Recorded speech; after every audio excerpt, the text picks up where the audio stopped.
Hi, I'm Derek, business systems coach for contractors. In this video, I'm going to be sharing with you how to make amazing construction proposals. This is your first, foot forward with a new client. So I'm going to be sharing with you how to make them, set them up so that you can land that sale.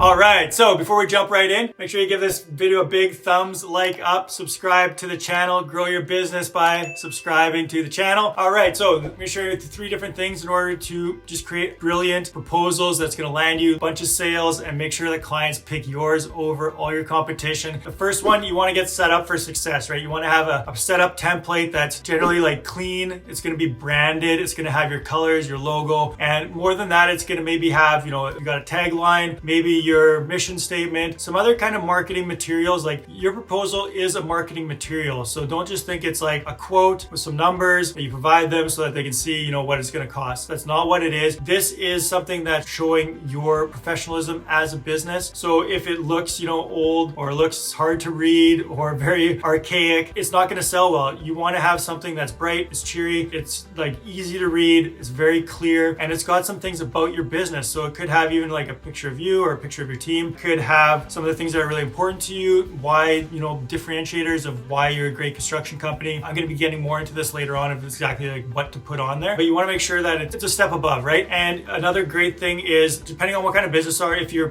doing this in person, then yeah, you want the actual quote proposal to be really clean and good looking. But if you are sending this electronically, make sure you have a landing page. So you've got a landing page that again has some marketing materials or business profile, a bit of verbiage of why they should choose you or what's great about your business and what's great for them to choose your business, and then have a link to go see their proposal. So that way that you can send them a link to the landing page, and then they get a little bit of marketing materials and they click on the link to go to the actual proposal, which shows the numbers and the scope of work and all that good stuff. So that's the first thing, is just making sure you've got that really set up, graphically dialed in, and good verbiage that's marketing and selling you as a business. The second point that we're going to talk about is details matter. Details matter a lot in these store in the mall. When you go to a restaurant, you can tell your local mom and pop shop is a lot different than when you go to some sort of chain franchise, right? There's a lot of different details and things just look a lot more cleaner and refined, and the brand awareness is there, right? So details matter. Scope of work. So your scope of work should be very well detailed. You don't have to have every little, nail and nut and bolt and this and that, but there should be a good breakdown of what the scope of work is. This, serves 2 purposes. The client knows that you're detailed. They know what's being provided and what's not. And if you ever need to go back to it after you started work for them, you can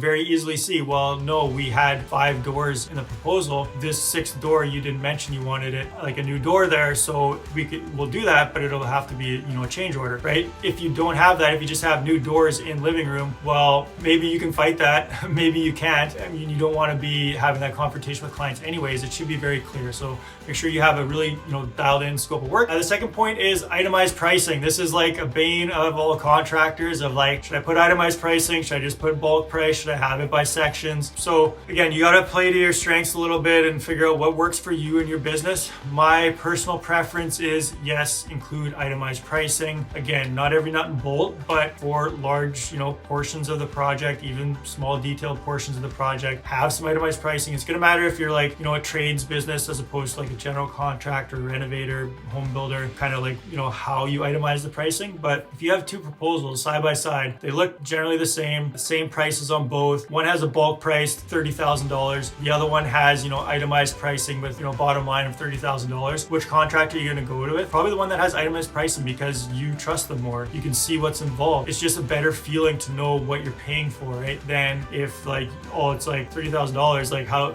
what's costing that much, right? So I think itemized pricing is definitely a must and a better way to do business, but you do you. Another thing about itemized pricing that I want to mention, and a lot of contractors, the reason they don't want to do it is because the client's going to start picking out stuff countertops this much, I can get them cheaper at wherever, Home Depot or Rona or something like that, but I can do this work myself. Well, you just need to sell yourself as a professional business that my suppliers provide excellent pricing and you can maybe find it cheaper somewhere else, but trust me, you're going to have more headaches, more problems later on. on, or, you know, I appreciate that you want to paint your own, you know, house and everything, but as a contractor, that's going to slow down the project. It's going to make things harder. I highly, you know, recommend you not doing that. Just let us take care of it. Trust me, I've had clients who went through this and it was a nightmare because we had to stop production for like 3 months because they weren't able to paint their house in the time they thought they would. You know, however you want to present it, and then make sure you're getting an identification document if they're like, no, I don't want permits, or no, I want to do my own work, right? Make sure that you're not on the hook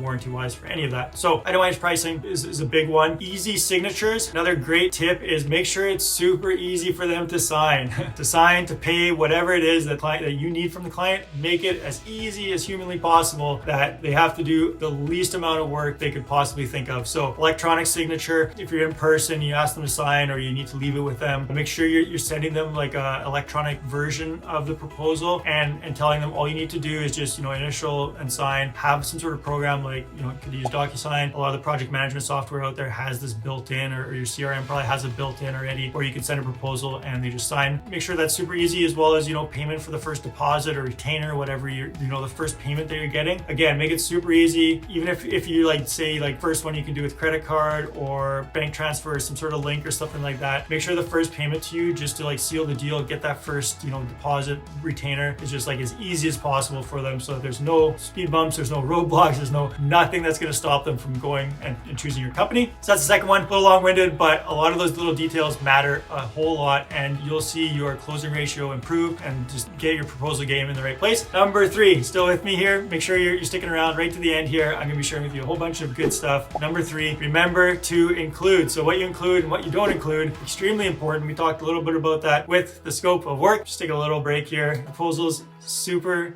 important. You know, this is like a big part of the sales process. So you're spending all this money on marketing and advertising and trying to get leads. You have a lead. Make sure that you're not dropping the ball with your closing process by not having like an amazing proposal. If you need help with this, reach out to me. Check in the description below of ways to connect. All right, number 3, first thing you want to make sure is you got terms and exclusions. So these are terms of service, terms for how long the quote is good for, right? You don't want an open-ended quote good for 15 days or 30 days or 3 months. You know, probably wouldn't leave it for that long, but you want to make sure that you have terms for the proposal. And then exclusions, what's not included here. You know, are permits included? Are service upgrades included? You know, if there's any structural problems, like you want to make sure that you have exclusion that this does not include, you know, yada, yada, yada, yada, so that you're not stuck on the hook or, you know, doing work that you weren't priced properly for with your proposal. Other things you want to include is your licenses. So if you got a contractor's license, if you're part of any organizations, your warranty. So you want to make sure your warranty is clearly visible on the proposal, so that, you know, again, side by side, if you're like similar to another company, but it's like, oh, they've got like a 1-year warranty and this other one doesn't say anything about warranty, you know, it's going to give them more reason to go with you of like seeing your warranty there. And any credentials, you know, have you won some awards? Again, are you part of any like building groups or contractor groups? Anything to improve your trust score with the client, to differentiate your business as, you know, a higher end, more professional, better, easier business to go to, is going to do you better and improve your closing ratio. And then finally, you want to make sure that you're providing any floor plans, any schedules, any pictures, anything pertaining to the project, you want to have included with the proposal. So it should be attached to the proposal, so that later on it's not like, oh, well, you know, this plan doesn't show this, but, you know, when we did the proposal, the plan was different, now we revised it, or, you know, you said it would take 3 months and it's, you know, we're at 5 months now, so like, what's going on here? So make sure that, you know, you've got verbiage there covering yourself, but also that you're including anything that's been like talked about as far as like schedules, if you got pictures, floor plans, all that kind of stuff. It's included with the proposal, you know, when they sign it, so that there's no like later confrontation as to like what exactly constituted. Follow those 3 areas to get, you know, getting set up for success, getting your details down, inclusions and exclusions. You're gonna do great on your proposals. If you want help with this, reach out. There's links in the description for a free course of how to start systematizing your business. Great resource. Make sure you check out my other videos here as well. Tons of great content on how to just build your contracting business and become successful. So here's to the best with you and your proposals.